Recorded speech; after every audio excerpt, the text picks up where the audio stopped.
Hello, so this is Cyrus here.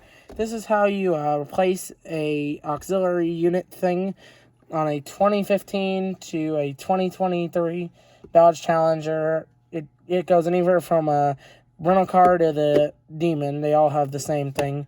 This is just showing how to replace them. We're going to replace it because it's bent in there with this. This is a new one I found on eBay for like 50 bucks. So this is how to replace it. You're going to need a flathead screwdriver for this, and that's it. So pretty much what you do is just want to stick it in there, and you just want to pull it out. And you're going to start hearing it crack, but that's fine. That's normal. So you want to just pull it out, and then take it. You stick your hand right here, pull it down. It's going to start cracking, and again, on this side, and there. Simple as that. You pull it out. It's kind of hard to get out because there's wiring harnesses. You just want to pull it. You kind of got to guide it out because the wiring harnesses are kind of meant to stay in there. And you're supposed to pull it out. Simple. Just kind of, what I do is I pull it down and then I pull it up.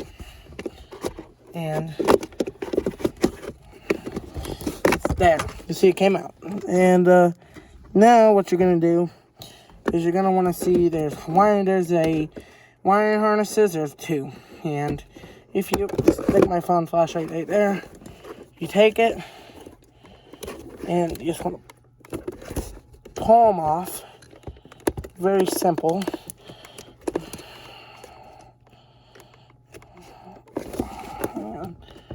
And then, hang on. You just want to see, there, that one's out. You want to make sure you keep them intact.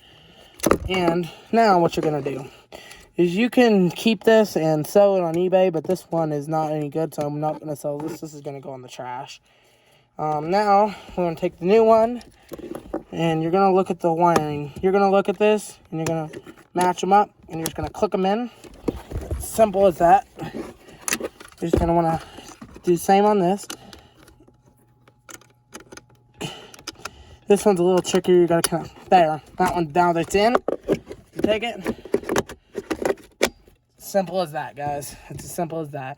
Hope you enjoyed the video. We'll see you on the next one. I'm going to show how to do an update on a Hellcat or a Challenger on the Uconnect.